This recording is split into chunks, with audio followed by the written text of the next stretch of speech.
그리스도 예수의 사람은 기도하는 사람입니다. 치유와 회복되는 기도의 사람이라는 말씀을 드리며 진정한 치유와 회복, 기도의 사람이 되시기를 바랍니다. 옆 사람과 인사합시다. 기도의 사람이 됩시다. 예수님을 믿는 사람을 성도라고 하지요.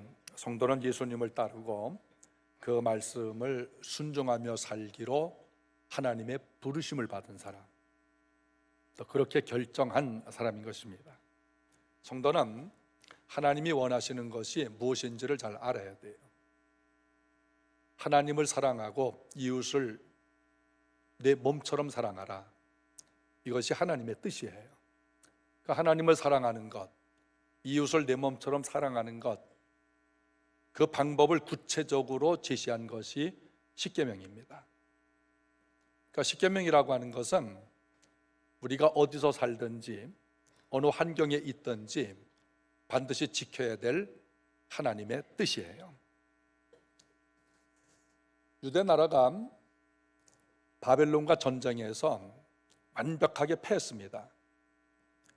그들이 패망한 이유는 군사력 문제, 경제적 문제가 아니었어요.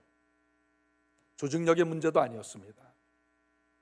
하나님을 버렸고 하나님의 계명을 떠난 데 대한 하나님의 징벌로서 전쟁에서 패하게 되어진 것입니다. 바벨론은 유대인들의 건강한 청소년들을 포로로 잡아왔어요. 경제적인 제공, 교육적인 제공, 다양한 물질적인 제공을 통해서 그들을 바벨론화 시켰습니다. 언어를 가르치고 문화를 접하게 하고 그들의 음식만을 먹여서 완전히 바벨론 사람들로 만들어 바벨론에서 써먹기를 원했던 것입니다. 바벨론이 메대 멸망을 하고 고레스 왕 때 모든 유대인들은 예루살렘으로 돌아가라고 하는 명령을 받아요. 그리고 메대의 아닥사스다 왕이 통치를 할 때입니다. 그 시기에 느헤미라고 하는 사람이 있었는데 그는 바벨론의 포로로 잡혀온 부모님 스라에서 태어난 사람이에요. 그러니까 바벨론 사람이지요. 그는 유대에서 살아본 경험이 없습니다. 그는 공직에 출사를 해서 계속 승진을 거듭하여 왕의 술 맡은 관원장이 됩니다. 왕과 가장 친밀하게 교제할 수 있는 사람, 장관직에 오른 사람이죠. 느헤미야 형제 중 하난이라고 하는 사람이 예루살렘에 다녀왔어요. 형님, 제가 예루살렘에 다녀왔습니다. 그래, 내 조국 예루살렘의 상황이 어떻더냐? 다급하게 물었습니다. 형님, 나라가 망해서 죽은 이들이 많아요. 포로로 많이 잡혀왔죠. 성은 무너지고 성문은 불탔고 예루살렘 성전은 말이 아니게 황폐가 되어져 버렸어요. 이 전쟁의 참상을 열왕기상 25장 9절에 바벨론이 성전과 왕궁을 불사르고 예루살렘의 모든 집을 주인의 집같이 불살랐으며 시위대장에게 속한 갈대아 온 군대가 예루살렘 주의 성벽을 헐었으며 성중에 남아있는 백성과 바벨론 왕에게 항복한 자들과 무리 중 남은 자는 시위대장 느부사라단이 모두 사로잡아가고 시위대장이 그 땅에 비천한 자를 남겨두어 포도원을 다스리는 자와 농부가 되게 하였더라. 이후 70년 세월이 흘렀습니다. 예레미야가 예레미야 29장 10절에 예언한 대로 해방이 됐어요. 스룹발벨과 에스라가 1차, 2차 귀환하는 백성들을 데리고 갔습니다. 성전을 건축하고 성벽을 건축하기 원했던 것입니다. 에스라 사장에 의하면 르움과 심세라고 하는 사람이 조직적으로 권력과 힘을 사용해서 반대를 합니다. 아닥사스다 왕에게 조서를 보내고 고발을 해버렸어요. 이유는 유대인들이 성전과 성벽을 건축할 때 그들은 완전한 독립국가가 되어질 것입니다. 그리고 그들은 세금을 내지 않게 되면 왕이 손해가 대단히 많게 되고 다른 민족들에게도 독립의 열망을 주게 될 것입니다. 그러므로 이 건축은 철저하게 막아야 합니다. 이것은 그들의 모함이었고 중상이었어요. 그러나 왕은 반대자들의 의견을 받아들여 건축을 중단시켰습니다. 백성들은 낭망했지요. 지도자들은 용기를 잃어버렸습니다. 건축에 참여했던 모든 사람들은 뿔뿔이 흩어지게 되고 성전과 성은 폐허가 되었던 것입니다. 건축을 하다 10년, 20년 중단된 건물을 보세요. 흉측하지 않습니까? 느헤미야는 이때 어떻게 하였을까요? 4절에 내가 이 말을 듣고 앉아서 울고 수일 동안 하늘의 하나님 앞에 금식하며 기도하여. 느헤미야는 며칠을 울었어요. 땅을 치며 울고 가슴을 치며 울며 서름에 북받쳐서 울었습니다. 사람이 울고 나면 마음이 시원하지요. 우는 사람은 울게 버려둬야 합니다. 울가 되지요. 마음이 시원하게 됩니다.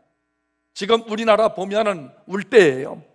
우리나라 정치나 경제나 청년들 실업률이나 빈부격차 중함이나 아직도 힘 가진 사람들의 갑질이나 약자들의 인권 상황이나 나북한 관계를 보면 울지 않을 수 없는 일들이 많이 있어요. 그 중에 저는 한 사람의 성도로서 그리고 목사로서 마음 아픈 것이 있어요. 지난 한 해 동안 역사 이래 우리나라 선교사 파송이 가장 적었습니다. 지금 2,700명 조금 넘는 선교사들이 나가서 복음을 전하고 있는데 지난해 선교사 파송이 가장 현격하게 줄어든 한 해였습니다. 마음이 아파요. 가슴이 저려요. 하나님께 너무나 죄송하고 이유가 있어요. 청년들의 부흥이 멈췄어요. 청년들이 부흥하지 않아요. 청년 선교단체가 영적인 힘을 잃어버렸어요. 저도 오랫동안 대학생 선교단체를 섬기면서 생각하면 억장이 무너지는데 부흥하는 선교단체도 몇 군데 있지만 대부분의 선교단체가 날개 잃은 새처럼 되어버리고 말았어요. 많은 젊은이 선교단체들이 마른 뼈같이 되어버렸어요. 성경 중심적 복음을 전하고자 하는 열정, 기도의 열정, 복음을 호령하는 그 마음, 이런 것들이 없어져 버렸어요. 기도의 불이 가물가물 꺼져가고 있고 성령의 권능의 역사가 더 이상 캠퍼스 사역에서 나타나지 않고 있습니다. 젊은이들이 선교를 피하고 있어요. 교회는 돈이 든다고 선교사를 파송하지도 않고 돕던 선교비마저도 끊고 돕지도 않고 있습니다. 교회 부흥과 선교, 선교단체와 교회는 함께 가는 것입니다. 기도의 힘, 기도의 불, 기도의 능력 받아야 하는 것입니다. 이 불이 꺼지지 않기를 바랍니다. 기도해야 받을 수 있어요. 우리 청년들 왜 잠자고 있습니까? 청년들이 기도의 불을 붙여야 돼요. 어른들은 청년 세대를 깨우는 기도를 해야 하는 것입니다. 기도해야 돼요. 믿고 구하시길 바랍니다. 기도하고 구한 것은 받은 줄로 믿으라. 기도하고 구한 것은 받은 줄로 믿읍시다. 하나님이 약속하셨으면 그대로 믿읍시다. 우리나라 사람들이 외국에 가서 자녀를 낳으면 2세라고 해요. 그 아이는 외국 시민권자입니다. 어려서부터 외국말을 배우고 외국 문화에 젖어 살기 때문에 문화와 생활 방식 그 자체가 외국 사람인 것이에요. 그러나 1세대 부모는 다릅니다. 내가 남의 나라 와서 어쩌다가 살고 있지만 내 조국을 그리워하죠. 애국심이 더 강해지는 것입니다. 그리고 가보고 싶어 합니다. 군대 가서 최전방에서 저 북한군을 바라보며 사야에서 철조망 건너 있는 저 북한 땅을 보면서 봄, 여름, 가을, 겨울 사계절을 보낸 병사와 후방에서 편하게 보낸 병사 애국심 다릅니다. 조국에 대한 나라 사랑이 다른 것입니다. 일제시대 식민지 겪은이들 6.25 전쟁을 겪으면서共산당의 악한 모습을 본 어르신들과 6.25 전쟁 이후 보릿고개를 넘으며 배고픔의 세월을 보냈던 그 어른들과 1988년 올림픽 이후에 배부름에 굶주림을 모른 그런 세대가 나라 사랑하는 마음, 애국하는 마음이 똑같을 수가 없는 것입니다. 자유민주주의를 수호하기 위하여 정치적 압박과 싸웠던 사람들과 태어나면서부터 자유민주주의의 대한민국 삶을 그대로 누렸던 그 세대는 조국을 사랑하는 마음이 다를 수가 있는 것입니다. 국가 간도 다르죠. 이민 1세대가 경험하는 애국, 2세대가 언어 문화 속에서 그 나라 사람이 되어져면서 나라 생각하는 것과는 다른 것이에요. 느헤미야는 2세입니다. 그러나 하나님의 신앙 꼭 바릅니다. 나라 사랑 확실합니다. 느헤미야는 바벨론에서 태어나 바벨론 언어와 문화 속에서 성장을 했습니다. 그럼에도 이스라엘을 나의 조국이라고 생각하고 고난받는 민족들, 고통받는 백성들 생각하며 울면서 기도하고 있는 것입니다. 어떻게 하나님을 사랑하고 조국의 아픔을 위해 울며 기도하는 사람이 될 수가 있을까요? 부모가 신앙교육을 철저하게 시킨 겁니다. 느헤미야야, 엄마 아빠는 조국이 망했어, 포로되어 왔어, 여기 와서 너를 낳았어. 너는 바벨론 국적을 가지고 있어도 바벨론 사람이 아니야. 너는 유대인이야. 너는 이스라엘 사람이야. 내가 믿는 하나님이 너의 아버지야. 철저하게 율법 교육시키고 신앙교육을 시켰던 것입니다. 느헤미야가 정치가가 되고 장관직에 있어도 하나님 믿음만은 목숨 걸고 지키고 내 조국, 내 사랑하는 나라를 위해서 울었습니다. 느헤미야의 믿음이 가정에서 훈련되었듯이 성도들, 가족들이 구원받기를 바랍니다. 구원받은 성도는 여러분 가족들에게 신앙교육, 하나님의 믿음을 철저하리만큼 하나님 신앙에는 목숨을 걸고 지키는 거야. 이 믿음을 그대로 뿌리 깊게 심어줘야 돼요. 가정이 구원받으려면 먼저 믿는 성도가 울어야 하는 것입니다. 제가 청년 때 어느 부흥회 갔더니 강사 목사님이 이런 말씀을 하셔요. 어느 여집사님께서 남편에게 폭행을 당합니다. 교회 다닌다고 폭행당해요. 새벽기도 간다고 또 폭행해요. 예배관 가면 또 폭행을 해요. 이 여집사가 살 수가 없었어요. 그렇다고 헤어질 수도 없고 어느 날 하나님께서 지혜를 주셨는데 새벽기도 갈 때 남편의 신발을 가지고 새벽기도 갔더랍니다. 하나님, 내 남편이 이 신발 신고 교회 와서 하나님을 예배하게 하여 주시옵소서. 예수님을 믿고 하나님 앞에 영광 돌리는 남편이 되게 하여 주시옵소서. 그렇게 기도했더니 그 남편이 예수님을 믿게 되었더라 하는 간증을 들었습니다. 저는 그 간증을 듣자마자 아하, 내가 아버지를 위해서 할 일이 이거 있구나. 나 예수 못 믿게 하고 교회 못 가려고 핍박하는 아버지를 위해서 내가 할 일 바로 이것이구나. 저는 그 이튿날 새벽부터 아버지 구두를 끌어안고 새벽기도 가서 하나님 아버지, 우리 아버지는 예수를 몰라요. 저를 핍박하느라고 혈안이 되어 있어요. 그렇지만 제 아버지는 못 나왔지만 아버지 구두가 먼저 나왔습니다. 언젠가는 하나님이 우리 아버지 감동시켜 주셔서 이 구두 신고 하나님을 예배하러 교회에 나올 줄로 믿습니다. 나왔을까요? 안 나왔을까요? 안 나왔으면 간증을 안 하죠. 우리 아버지 예수 믿게 되었습니다. 지금은 완전히 예수님 팬이 됐고 예수님을 주인으로 섬기는 하나님의 사람이 되어진 것입니다. 오늘 기도는 응답받는 것입니다. 눈물을 흘리며 복음의 씨를 뿌리고 눈물을 흘리며 기도의 불을 심는 자에게 하나님은 응답을 해주시는 것입니다. 여러분, 나라를 위해서 울어본 적이 언제입니까? 나라와 민족을 위해서 금식을 해보셨습니까? 지금도 기도원에 가면 나라를 위해서 울면서 가슴을 치며 기도하는 무리들을 발견을 합니다. 춘천에도 매주 모여서 나라를 위해서, 북한을 위해서, 우리 대한민국을 위해서, 나라의 크고 작은 대사를 위하여 눈물을 흘리며 기도하는 백성들이 있습니다. 우리 교회도 매일 새벽에 저녁마다 성도들이 모여 나라를 위해서 기도하고 있습니다. 기도하는 성도들이 있기 때문에 이 민족이 소망이 있는 줄로 믿습니다.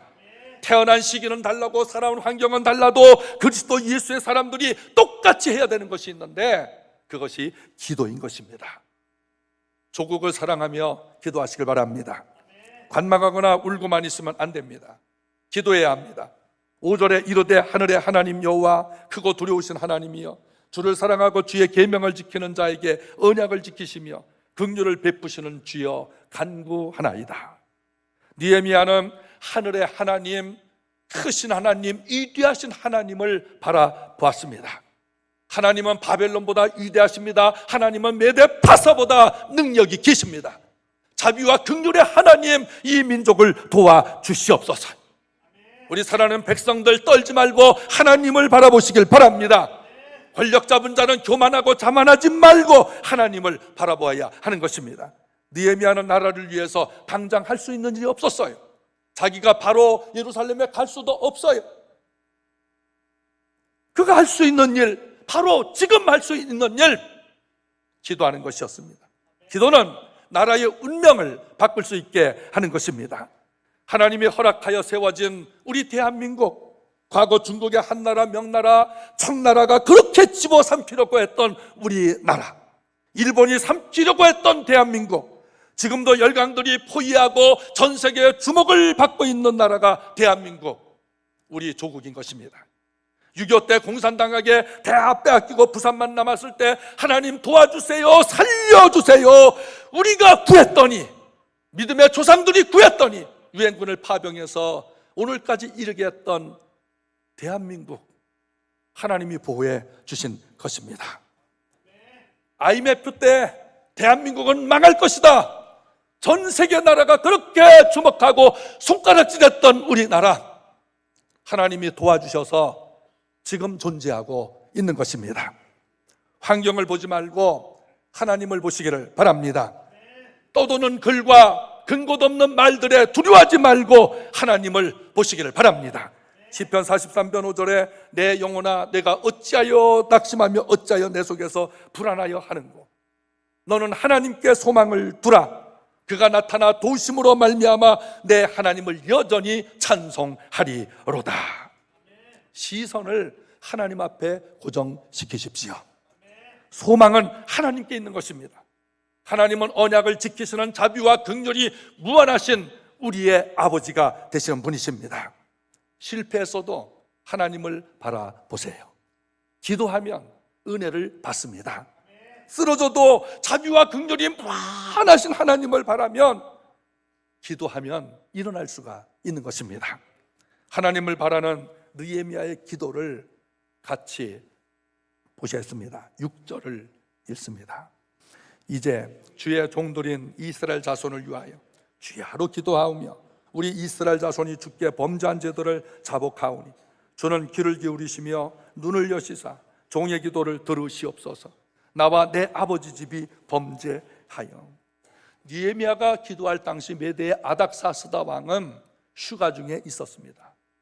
3개월 4개월 동안 별장에 가서 휴가를 즐기고 있는 휴양지에 있었어요. 느헤미야는 하루 이틀 한 달 기도한 것이 아니에요. 왕이 돌아올 때까지 자비와 긍휼이 무한하신 하나님, 우리 예루살렘 성전, 예루살렘 성벽 다시 건축하게 해주시고 신앙 공동체, 하나님의 공동체를 회복시켜 주옵소서. 왕이 돌아와서 내가 말할 때 저로 하여금 예루살렘에 가기를 허락하게 하시고 성벽 건축하는 일을 돕도록 하여 주옵소서. 그런 3, 4개월을 눈물로 기도했습니다. 회개기도부터 하여야 합니다. 우리 이스라엘 자손이 범죄했습니다. 느헤미야는 나라를 위해서, 이스라엘을 위해서 기도하지 않아도 부족함 없이 편안하게 살 수 있는 사람입니다. 그는 그 나라 가본 적도 없어요. 거기서 살아본 적도 없어요. 그 나라를 망하게 한 조상들 기억할 필요도 없어요. 그럼에도 우리 이스라엘과 나와 내 아버지 집이 범죄했습니다 라며 회개합니다. 자신과 나라와 백성을 동일시하고 있어요. 국가에 대한 동질성, 공동체성을 가져야 합니다. 국민 개인은 대한민국의 지체의식을 가져야 하는 것이에요. 우리가 온누리교회를 섬긴다면 온누리교회에 대한 공동체의식과 지체의식을 가지시길 바랍니다. 더불어 우리는 대한민국의 한 사람으로서 나는 대한민국의 동질성과 공동체성을 가지고 있습니다. 나는 대한민국 사람입니다 라고 하는 이 지체의식을 가지고 있어야 무엇이 잘못했을 때 조상 탓을 하지 아니하고 너 때문이라고 손가락질을 하지 않게 되어지는 것입니다. 그들을 위해 기도하면서 내가 죄를 지은 것처럼 회개하는 것, 그것은 사랑과 용서를 전제하고 있는 것입니다. 조상들이 무슨 죄를 지었을까요? 7절 읽습니다. 주를 향하여 크게 악을 행하여 주께서 주의 종 모세에게 명령하신 계명과 율례와 규례를 지키지 아니하였나이다. 나라가 왜 망했을까? 어찌해서 하나님의 심판을 받았을까요? 계명을 지키지 않은 것입니다. 우리에게 원하시는 하나님의 마음은 하나님을 사랑하고 이웃을 사랑하는 것입니다. 하나님 사랑과 이웃 사랑을 구체적으로 명시해 놓은 것이 십계명이라고 했어요. 이스라엘은 계명을 지키지 않으므로 하나님과의 언약을 파기하고 나라가 망하고 포로로 끌려갔습니다. 하나님을 사랑한다면 하나님을 사랑하는 증거가 있어야 되지 않겠어요? 하나님께서 우리를 사랑하실 때 사랑하시는 증거를 분명하게 구체적으로 보여주셨습니다. 요한복음 3장 16절 하나님이 세상을 이처럼 사랑하사 독생자를 주셨으니 그를 믿는 자마다 멸망하지 않고 영생을 얻게 하려 하심이니라. 하나님을 사랑하는 사람은 계명을 지켜요. 십계명은 성경의 축소판이에요. 하나님께서 계명을 주시기 이전에 우리를 사랑하신다는 증표로 독생자를 주셨는데 독생자 자신 예수 그리스도께서 이 땅에 오셔서 요한복음 3장 16절에 그가 우리를 위하여 목숨을 버리셨으니, 요한일서 3장 16절 그가 우리를 위하여 목숨을 버리셨으니 이로써 우리가 사랑을 알고 우리도 형제를 위하여 목숨을 버리는 것이 마땅하니라. 하나님 사랑하면 계명을 지킵니다. 십계명이 성경의 축소판인데 이스라엘은 하나님을 버리고 계명을 지키지 아니함으로 전쟁에서 패하고 죽고 끌려가고 포로되고 노예로 살게 되었던 것입니다. 그리스도 예수의 사람인 사랑하는 성도들, 계명 지키기를 힘쓰십시오. 계명 지키기를 기도해야 합니다. 계명은 구원받기 위해서 지키는 것이 아니고 구원받아서 그리스도 예수의 사람이기 때문에 당연하게 십계명을 지켜야 하는 것입니다. 성도로서 마땅히 지켜야 될 것이에요. 오늘 십계명 우리 하나하나 요약된 십계명을 하나하나 읽으면서 가슴에 다시 새기시기를 바랍니다. 첫째부터 읽습니다. 너는 하나님 외에 다른 신을 섬기지 말라. 너를 위하여 새긴 우상을 만들거나 그것에 절하지 말라. 셋째, 여호와 이름을 망령되이 부르지 말라. 넷째, 안식일을 기억하여 거룩하게 지키라. 다섯째, 내 부모를 공경하라. 여섯째, 살인하지 말라. 일곱, 불마지 말라. 여덟, 도둑질하지 말라. 아홉, 내 이웃에 대하여 거짓 증거하지 말라. 열, 내 이웃의 집이나 아내나 소유를 탐내지 말라. 온 국민이 십계명을 지키는 나라 상상해 보세요. 어떤 나라 될 것이, 어떤 모습이 될 것인지 생각을 해보세요. 하나님을 사랑하는 백성들만 있어요. 불효가 없겠죠. 살인도 없고 성범죄, 성폭력 다 없겠죠. 범죄가 없는, 도둑놈이 없는 나라, 거짓말이 없어진 나라, 이웃의 것을 탐하지 않는 백성들, 주일이면 시간 전 국민이 돌아가면서 예배를 하며 하나님을 바라보는 나라, 예배를 마치면 뿔뿔이 흩어져서 착한 일, 선한 일을 하면서 서로 위로와 격려를 해주고 약자의 손을 잡아주는 그런 나라, 하나님의 나라예요. 천국이 아니겠습니까? 경제만 발달하고 정치가 잘 되고 교육제도가 완벽하면 물론 좋은 나라입니다. 그러나 인간은 물질과 권력, 교육만 잘 되면 행복하도록 하나님께서 창조해 주지 않았습니다. 신앙과 삶이 바르게 되어야 행복한 것입니다. 영적, 도덕적, 정신적 삶이 받쳐줄 때 진정한 보람과 행복이 있는 것이에요.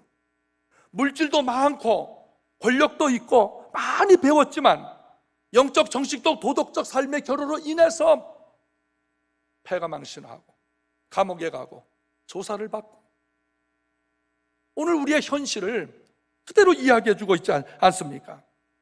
이스라엘이 망할 때 경제가 부족해서 망한 것 아니에요. 이스라엘이 남의 나라와 전쟁에서 패할 때에 국방력이 약해서 망한 것이 아닙니다. 그들이 망할 때 안식일 되면 예배당에 모여 예배하지 않아서 망한 것이 아닙니다.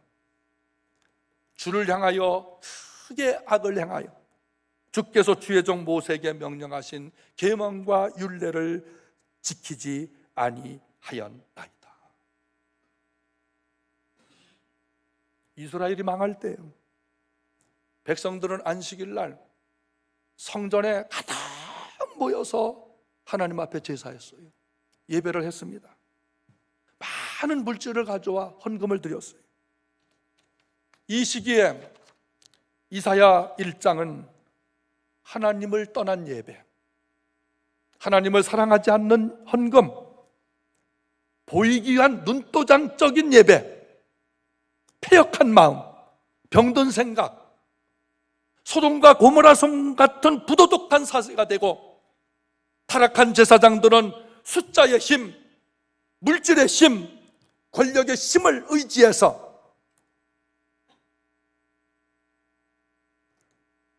하나님의 말씀을 외면하고 호의호식했던 그 종교를 향해서 다시는 내게 재물을 가져오지 마라, 내 마당만 밟는 수많은 무리들 나에게 쓸데가 없다, 경고를 하고 있어요.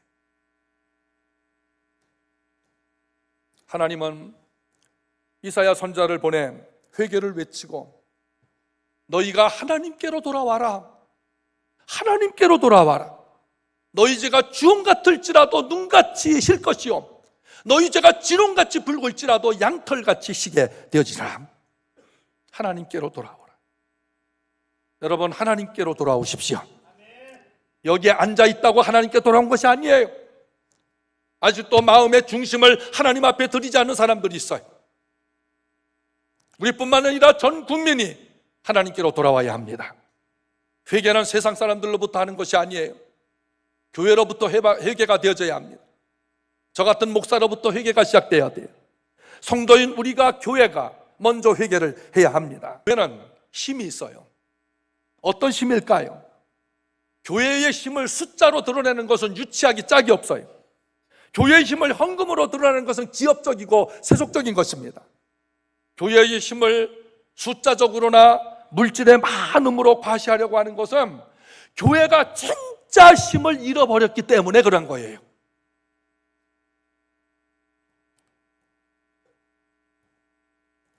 교회가 진짜 힘을 잃어버리니까 가짜 힘을 가지고, 물질로 힘을 가지고, 권력으로 힘을 삼, 숫자로 힘을 드러내려고 하고, 우리 진짜 힘을 가져야 돼요. 진짜 힘, 세상적이고 기업적인 그런 힘 말고, 정치적인 힘 그거 말고, 무슨 집회다 세상적으로도 교회적으로도 뭐다 하면 얼마나 모였는가, 그 힘 그거 말고,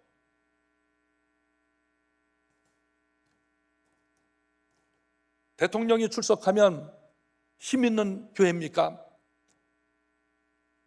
재벌이 나오는 교회가 힘 있는 교회라고 생각을 하십니까? 숫자와 물질과 권력이 힘이었다면 예수께서 마귀에게 시험을 받으셨을 때 생각해 보세요. 돌 가지고 떡을 만들어라, 이 말은 돌 가지고 돈 만들어라는 것과 똑같아요. 너 높은 데 뛰어내면 내가 너에게 명예 주고 인기 다 줄게, 나에게 절 한번 해봐, 이 세상 부귀영화 너한테 책임져 줄게.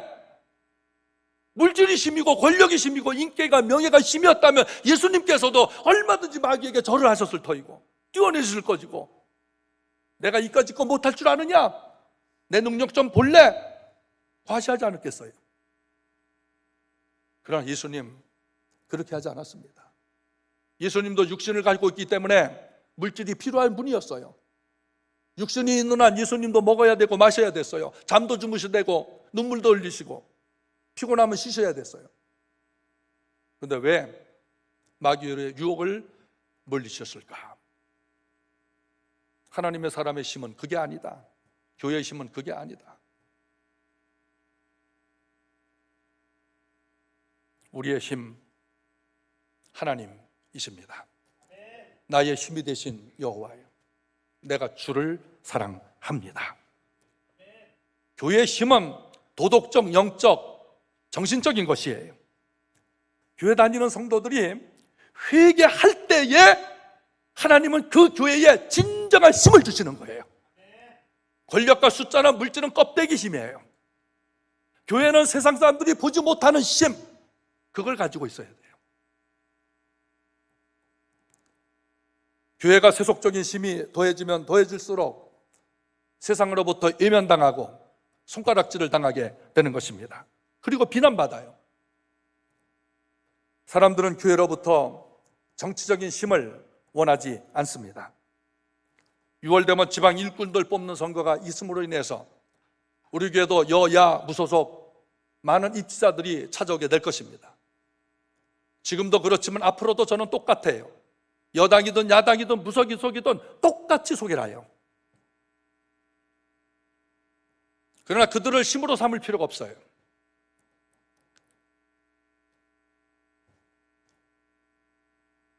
창세기 32장에 20년 동안 떠나 있던 야곱이 부자가 돼서 돌아오지요.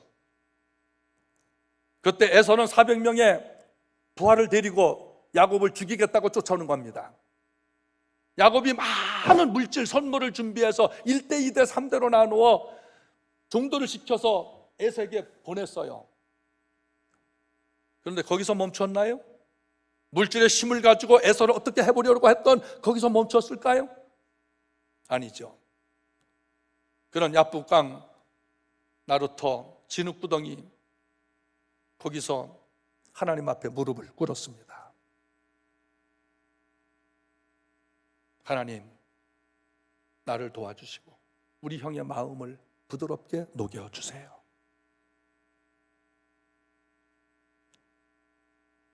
많은 물질을 형에 보냈지만 그 물질 가지고 해결 안 된다는 것을 그는 알았어요. 하나님이 한도표를 쳐서 다리를 절뚝거리게 하고 흙투성이가 되고 머리가 풀어 헤쳐진 몰골이의 상거지가 된 야곱을 에서 앞에 등장시켰을 때 에서에게 하나님은 야곱을 불쌍히 여기는 마음을 갖게 했어요. 그리고 20년 만에 형제가 포옹을 합니다.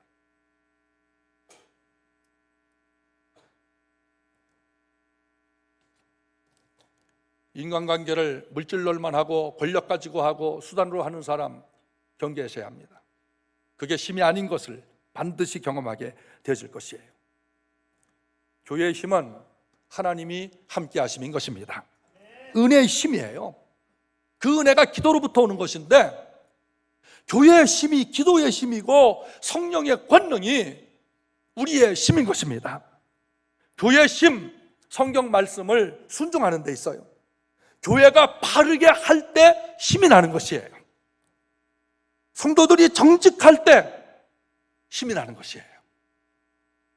그것은 우리 눈에 보이지 않지만 진정한 힘인 거예요. 껍데기 가지고 힘 삼지 마세요. 교회의 힘은 하나님께 받은 것을 가지고 전도하고 선교하고 이웃을 사랑하고 소외자들을 돌보고 그럴 때 하나님이 계명을 이웃 사랑하는 것을 지키신다, 그걸 보시는 겁니다. 그 중에 그리스도 예수의 사람은 기도의 사람이 되자는 말씀인데 교회의 힘은 기도의 힘입니다.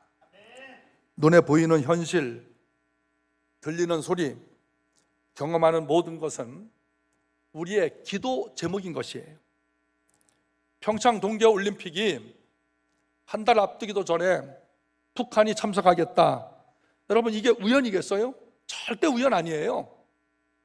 우리는 벌써 2년 전부터 북한 좀 참여하게 해달라고 하나님 앞에 구했어요. 하나님의 응답입니다. 이게 정치가 어떻게 돼서 어떻게 된 게 아니에요.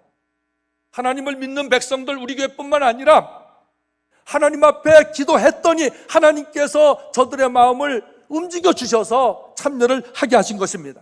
세상에 우연이라고 하는 것은 절대로 없어요. 하나님의 섭리예요. 그런데 북한은 언제든지, 이 공산당의 특징이 그렇지 않아요. 언제든지 제멋대로 약속을 깰 수 있는 집단이 북한 아니에요. 앞에서 평화를 외치고 뒤에서 어떤 흉계를 꾸밀지 모르는, 그렇기 때문에 우리가 계속 기도해야 돼요. 흉계가 없도록. 끝까지 순수하게 올림픽 정신으로 북한이 참여할 수 있도록 기도해야 됩니다. 우리 사랑하는 성도들, 기도하자고 할 때 기도합시다. 기도하자고 할 때 기도합시다.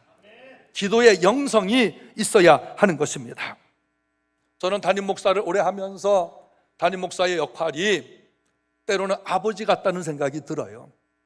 우리 청소년들이 우리 교회에서 신앙생활 학교 다닐 동안에 하다가 뿔뿔이 흩어져 갈 때 간혹 저한테 목사 이 편지나 메일이나 문자를 보낼 때 아버지 같은 목사님 이렇게 써요.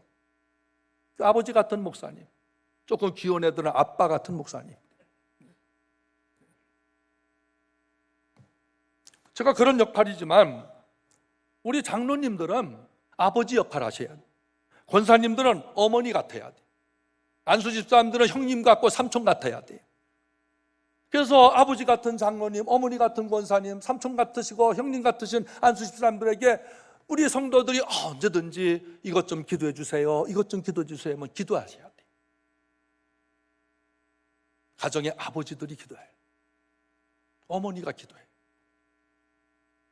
교회 아버지 같은 목사, 아버지 같은 장로님들, 어머니 같은 권사님들, 삼촌 같으신 안수집사님, 기도 제목을 가지고 기도하셔야 돼요. 그 믿음을 우리 일꾼들은 기도 제목 주면 언제든지 나를 위해 기도해 주신다라고 하는 이 믿음을 줘야 되는 거예요. 저희 어머니가 사형자를 키우셨는데 어릴 때 어머니 보면 안방에 장롱이 있어요. 이불장 장롱이 있는데 그 장롱 위에 쌀이나무로 만든 회초리가 항상 몇 개씩 놓여 있어요. 요즘에 아들 둘만 키우는 집은 불행하다 그러잖아요. 그 불행이 변하여 축복이 되시길 바래요. 며느리도 좀 되죠 뭐. 항상 딸이까지도 된 막대기를 몇 개 올려놨어요. 이거 뭐 아들만 사형제 키우니까 이거 얼마나 난장판인지 아시겠죠? 한 형제만 잘못해도 사형제 다 소집, 종아리 거대에서 종아리를 찰싹찰싹 때리는데, 이 때리면은 한 대 맞을 적마다 자국이 생겨요. 이 쌀이나무가 그렇더라고요. 찰싹하면은 그 착 맞은 자리가 이렇게 멍이 들어요. 이게 자국이 딱 생겨요. 그런데요, 제가 오랜 후에 생각해 보니까 저희 어머니는 때리는 기술이 대단하신 것 같아요. 어떻게 때리냐면 한 번도 피가 나오게 때린 적은 없으셔요. 멍은 드는데 피는 안 나와. 얼마나 놀라운 기술이에요. 그러니까 힘을 조절하신다는 얘기죠.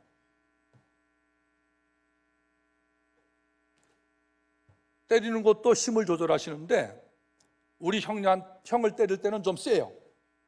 그 다음에 둘째 세요. 그 다음에 셋째, 그 다음에 넷째는 좀 가볍게 때리시는데, 사형제를 다 때리려면 이게 힘에 벅차잖아요.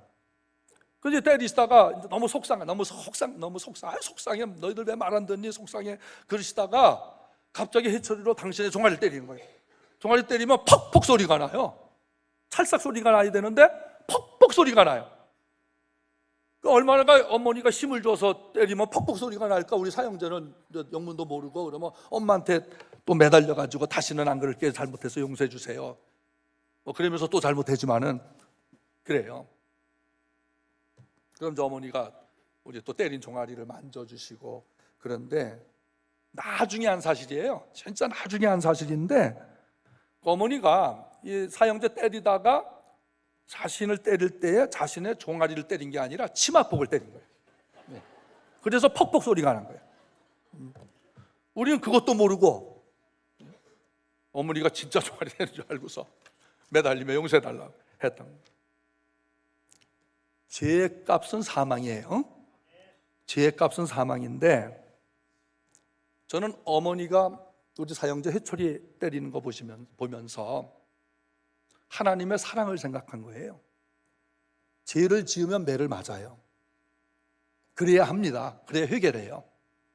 그러나 매 맞기 전에 회개하면 그게 진짜예요. 근데 하나님께서 우리가 죄 지은 죄값대로 때리시지를 않아요. 하나님이 우리를 때릴 때 힘을 조절하신다는 얘기예요. 하나님이 회초리로 마음 먹은 대로 때리신다면 우리 다 죽어요. 다 멸망하죠.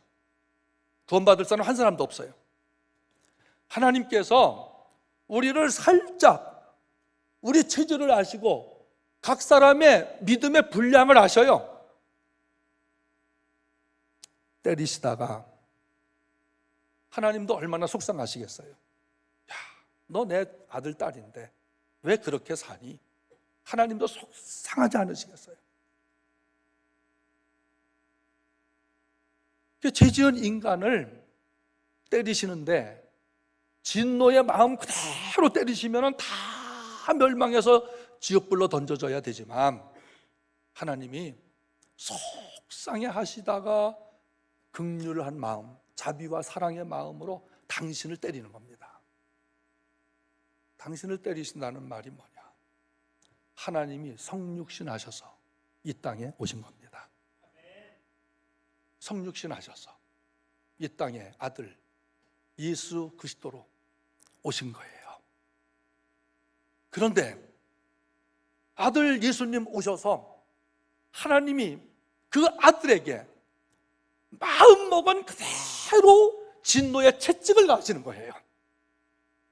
저의 어머니는 자식들 때릴 때 힘을 조절하며 때리셨지만 하늘 아버지는 성육신하신 아들 예수님을 때리실 때에 봐주는 법이 없으셨어요. 로마 군병들을 향해서 힘차게 예수님의 등을 내리칩니다. 힘을 뱉습니다. 창을 찔러도 살짝 찔른 것이 아니라 푹 찔러버립니다. 가시면류관 푹 씌워버렸습니다. 30세 넘는 배못을 양발 양손에 망치로 쾅쾅 그대로 박아버렸습니다. 그 고통, 그 고난이 얼마나 큰지 십자가에 매달리신 예수님이 나의 하나님, 나의 하나님, 어찌하여 나를 버리셨습니까? 절규할 정도로. 생각해 보세요. 부모님에게 심각하게 맞을 때 내 진짜 엄마가 아닌다고 생각을 했어요. 하나님께서 때리실 때에 나의 하나님, 나의 하나님, 어찌하여 나를 버리셨습니까? 내가 하나님의 아들인데, 말씀이 육신에서 이 땅에 온 독생자인데, 하나님 아버지는 털끝만큼도 예수님을 봐주지 않고 인간이 죄값으로 받아야 될 모든 진노의 포화를 십자가에 그대로 퍼부어 주었습니다. 그가 찔림으로 우리가 나음을 얻었습니다. 그가 맞음으로 우리가 평화를 얻었습니다. 그가 피 흘림으로 우리가 제사함을 얻었습니다. 그것이 예수님의 십자가 사랑인 것입니다.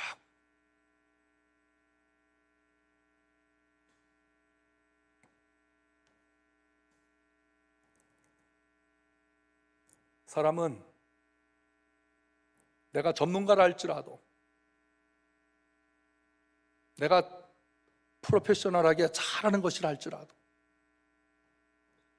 일주일 한 달 지나면 평소 잘하던 것도 손에 잘 쥐어지지 않아요. 공백기가 있었기 때문에.